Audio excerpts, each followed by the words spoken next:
Qатын pulta biz. Qатын men kasım çavarım köleyim bәрін өтікте қойшы. Qатын шайға ішіп жейміз ба? Мынау шай үстінде бір айтарым бар.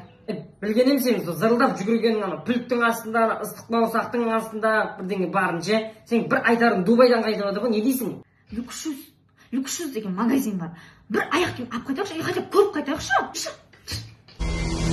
Кетті отың давай, неге бейдің үстіне бей сұрайт, неге оғыз. Кетті отың давай, неге бейдің үстіне бей. Қатын, бір аяқ киім алатынын білесің ба? Чот сен көп еркелік беттің, ана аяқ киімді көп төлеп тұрған жоқсың ба? Ақша жоқ айнын алатын анан барлығы. Жоқ, біреуін аламыз ғой, біреуін сатып аламыз. Қалғанын разочкаға алмаймыз ба? Тем более сенде каспират бар ғой. Кеттік. Осы сен люкс жүзға келсең, өзірдің істей алмай қаласың,